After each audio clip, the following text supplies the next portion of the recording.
Ah! Let's go!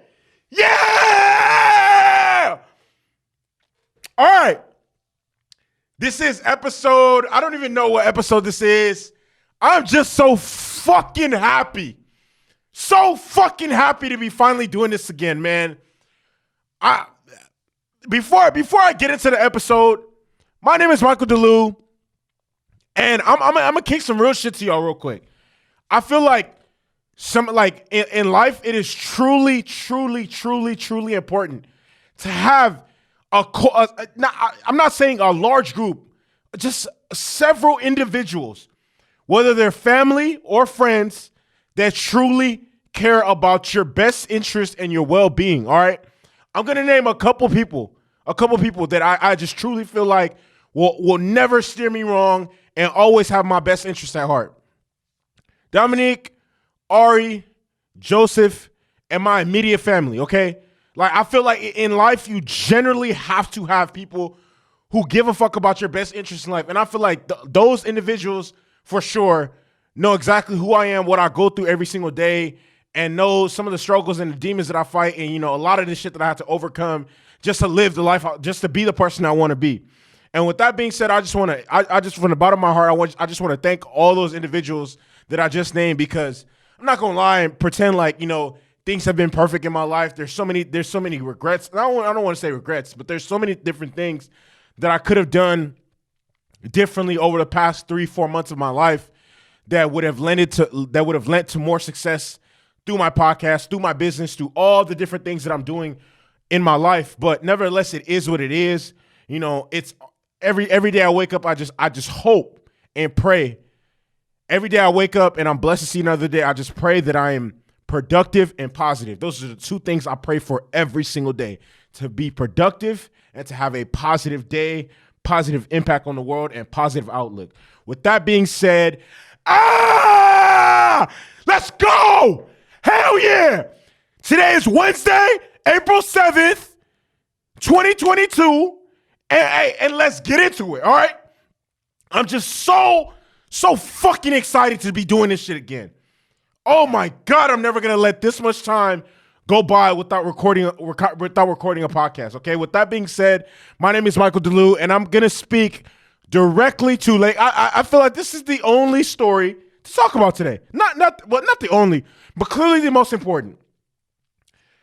The Los Angeles Lakers were officially eliminated from playoff contention yesterday. Officially eliminated yesterday. The San Antonio Spurs defeated the Denver Nuggets, and the Lakers lost to the Phoenix Suns, and their season essentially was ended, or their playoff hopes were ended by the same team that it was ended by last year. And I just want to emphasize something and let it be known that what we've seen, like literally, Laker Nation, A24 Mafia, purple. If you bleed purple and gold, I just want y'all to understand and realize we have just witnessed the worst season, by far the worst season of Los Angeles Laker basketball ever. Y'all gonna be like, Michael, what are you talking about? Like, their season, bro. There was some years where we had the we only won like 20 games. I'm like, okay, but listen to this. Okay, look. So since 1985, Vegas. 1985 was the first year that Vegas did, championship odds. All right, okay. This team has a good chance to win the championship. This team has the best, the odds. These teams have the best odds to win championship. Okay, in the 15 plus 22 in the 37 years of Vegas doing championship odds during the summer. Okay, the Lakers are the first team. All right, obviously there's two teams that have the highest odds. The Lakers are the first team of those of the 74 teams to walk into a season with the highest odds. Lakers are the first team of 74 to not make the fucking playoffs.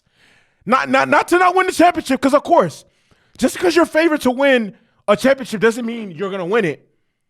But if you're favored to win a championship, At least make the fucking playoffs. The Lakers are that is to emphasize and to show that the Lakers season was a season like we've never seen before.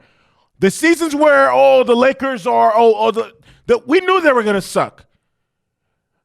In 2015, 2016, we knew the Lakers were going to be ass. Nobody thought they were going to win a championship. There was sincere and honest championship aspirations at the beginning of the season. And none of that came. We didn't even make the fucking play. We're not even making the fucking play-in, let alone the actual playoffs. And you guys want to know what's so fucking crazy about this shit? If it wasn't for the fucking play-in, the Lakers season would have been ended. The Lakers are currently 10th in the fucking 11th in the West. Up until this week, they were 10th. Last time I checked 2 years ago, there was no play-in. There was no. If that was the case, if there was a play-in 2 years ago, which is sort of what we wanted, because the Phoenix Suns went to the bubble and won every single game. A team like that should have made there should have been a play, like whatever, but there isn't. Okay, and considering that this shit show of a season is finally fucking over, I've decided that it is best for me to just walk from top to bottom, walk through the whole fucking organization and hand whoever needs blame. Okay, so we're gonna start off with Rob Pelinka. First of all, Rob Pelinka, I mean this in the most humblest, or I don't even know how to fucking say this. Rob Pelinka, you need to quit. Rob Pelinka, you need to resign. Your days as the GM of the Lakers are fucking over. They should be over. If Jeannie Buss is smart, she will fire the fuck out of you. You do not deserve to have a job. I'm one of those individuals where I'm never one to, because I understand the severity of what I'm saying. I am never one to insinuate that someone should not have a job. But if I firmly believe, like, look, you're incompetent, you are out of your league, you have done enough, you have caused more harm to the franchise than good, it's time for you to leave. And the Russell Westbrook trade, it just honestly makes no fucking sense. The fact, and there's another thing that I'm gonna point out. Just these two things that he did in the offseason lend it to what the team is now. Him trading for Russell Westbrook and gutting our fucking roster. There was absolutely no fucking reason to make that trade. LeBron James literally punked Rob Pelinka into trading for Russell Westbrook. Okay? And in trading for Russell Westbrook, we gave up multiple first-round picks. Kentavious Caldwell-Pope, arguably our best wing defender. Montrezl Harrell and Kyle Kuzma. I don't give a fuck about Kyle Kuzma. Definitely feel like they should have held on to Montrezl Harrell. Definitely felt like KCP. Look, and then here's the crazy thing. You let KCP walk. You let go of KCP in a trade, but then you also let Alex Caruso walk, who is arguably one of the best on-ball wing defenders in the league. That doesn't make any sense. And that's why the Lakers defense was so fucking terrible this year. We saw KCP and Alex Caruso go bye-bye. And that's why the Lakers are ranked 26th in part of why the Lakers are ranked. And another part is Anthony Street Clothes Davis cannot fucking stay healthy. So Rob Pelinka, for that, it's time for you to leave. Frank Vogel, it's already reports are already out. Frank Vogel's out of there. Frank Vogel also shares some of the blame. Our rotations all season have been fucking terrible. Fucking terrible. Okay? The Lakers ranked 23rd in point differential because majority of the time we're getting ran out the fucking gym. We fucking suck. Our defense, which Frank Vogel is a defensive-minded coach, like I said, we're ranked 26th in total defense. That's fucking terrible. That is not good. That is not going to cut it. And it's especially considering that we were just ranked first in the league 2 years ago. We were ranked first in the league 2 years ago. LeBron James. LeBron James deserves, aside from LeBron James, honestly had a stellar season, averaged 30 points, almost a triple. Now I wouldn't say almost a triple double. I don't know LeBron's stat line off the top of my head, but LeBron doesn't really deserve too much blame for exactly what's happening. I mean, he missed 20 something games, but in the games he has played, he averaged 30 points. I mean, he kept the team afloat, honestly. So I can't. The only thing I could honestly say LeBron deserves fault for is just advocating for the Lakers to get Russell Westbrook. That shit just literally makes no sense to me. I just do not understand the logic behind it. What exactly they were hoping to accomplish. It just doesn't really make sense. There's just so many question marks. And then LeBron kept saying, never forget, keep that same energy. But LeBron, we have to keep the same energy. This might be one of the worst. No.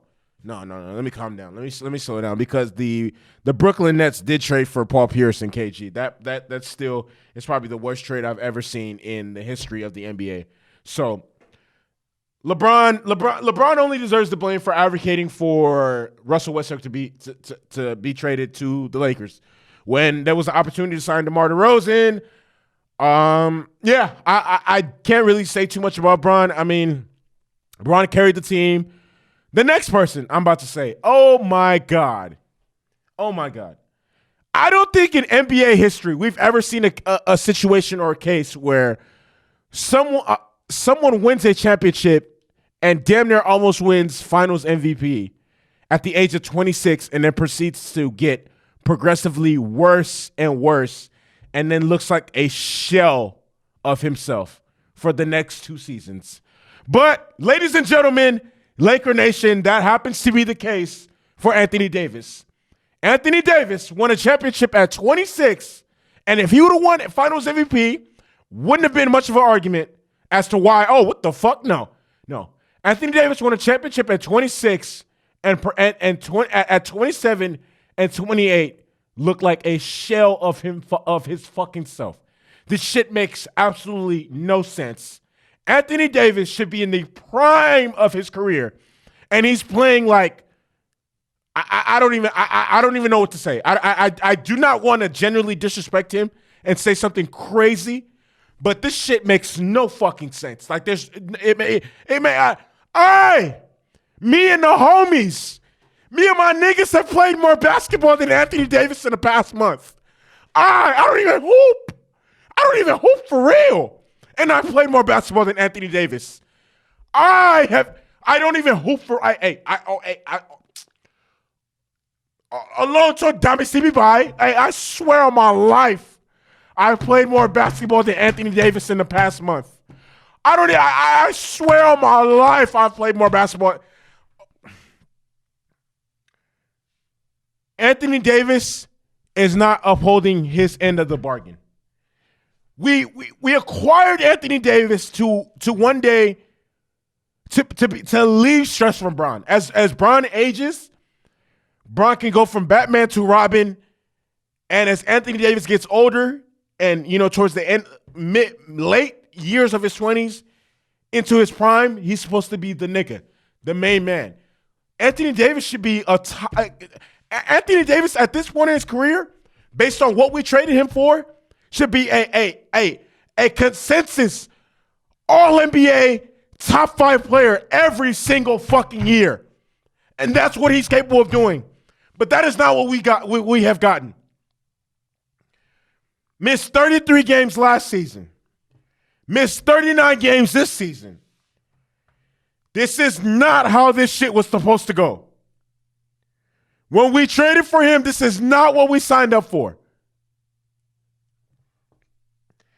And yesterday, when the Lakers season ended, I didn't even watch the fucking game. But in my head, I was just like, you know what? The Lakers are going to need a big game from Anthony Davis.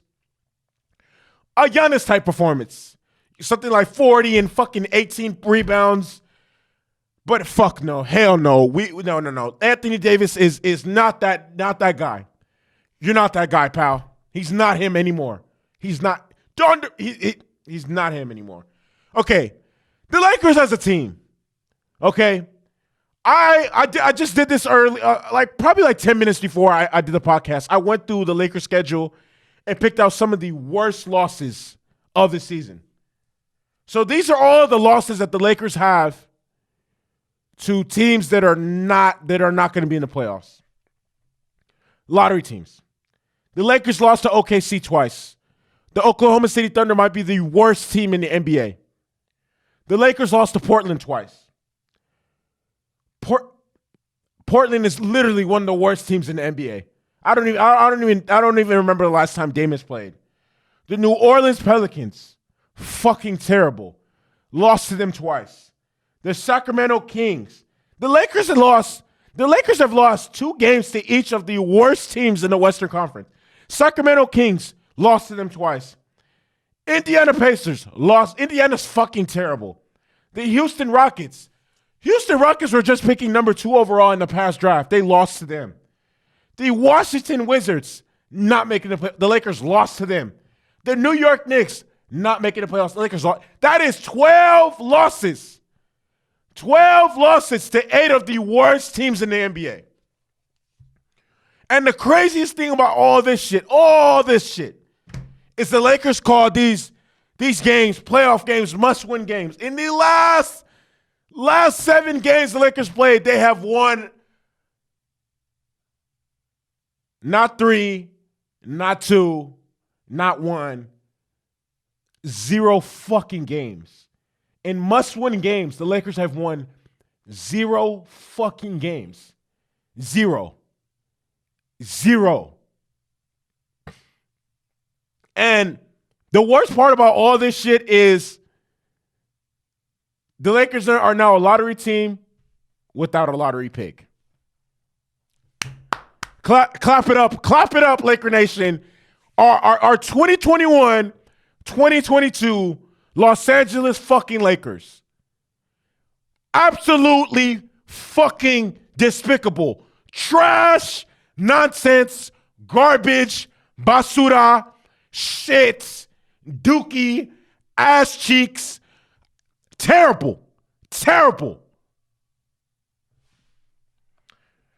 And that concludes my synopsis of the Lakers 2021-2022 season and scene. Okay. And I want to get into some good news because, I always love, I love to see black men get paid. Okay. Stefon Diggs. Okay. It was just reported that today he agreed to a 4-year, $96 million extension with the Buffalo Bills. In the past 4 seasons of Stefon Diggs' career, he has had over 1,000 yards every single season. And I'm just genuinely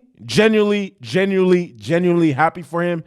Anytime I see an NFL player get paid his just due, I cannot but feel amazed, happy, celebratory, because this is what it's all about. This is what these guys train so hard for, to be able to feed their families and to be able to acquire generational wealth to where they could change the lives of so many different people. So congratulations to him. And the Bills, I just want to say a couple things. The Bills aren't fucking stupid. The Bills are not the Green Bay Packers. When you have a player who is arguably one of the best receivers or best players at his position, you pay him accordingly. You don't put no fucking franchise. You don't even bring none of that franchise tag bullshit. Don't even say nothing to me, boy. None of that. You don't do none of that. You pay him exactly what the fuck he's worth and what the fuck he wants. Okay. And shout out to the Bills for understanding. This is what makes good. This is what happens when you have a good and competent man in the front office, in calling the shots in the main role. Okay, this is what happens. Good players get paid, and you keep them happy, and this is amazing because this is most likely going to keep Stefon Diggs in Buffalo until 2027, unless he gets traded or something like that towards the end of this. because he still has 2 years left on his current deal. It's just great to see because he's a hard worker. He's a great dude. From everything I hear about him in the media, he's a humble, hardworking guy who shows up and it just wants to win. And this is great because the Buffalo Bills, for the first time in my life, are entering the next upcoming season with the highest odds to win the Super Bowl. And trust me, for a majority of my life, the Buffalo Bills were fucking terrible. I started watching football in 2007. The Buffalo Bills have made the playoffs 3 times since then. 2017, 2020, and 2021. No. 2017, 2019, 2020, and 2021. So the Bills have made the playoffs the past 3 years in a row. Made the playoffs 4 times in the past 6 years. Like I said, majority of my career, they've been terrible, but they have had a incredible resurgence and renaissance. Josh Allen calling all the shots at quarterback. The offense looks amazing. Taylor Gabriel, Stefon Diggs, Dawson Knox. They need to upgrade. They need to upgrade the backfield. Their running backs are fucking horrible. Horrible. They need to get better. But other than that, I definitely expect really, really big things like everybody else does from the Bills. Bills have one of the best defenses in the NFL, one of the most complete teams. My name is Michael DeLue. This is episode 85 or 86 of Pull Up the Tape. Viral movie. Bow. Long live Pop Smoke. Long live Kobe. Long live Gigi. Long live Nip. May the marathon May the marathon continue, and long live my brother. I miss you, Abdul, and I love you. I'm out this hoe.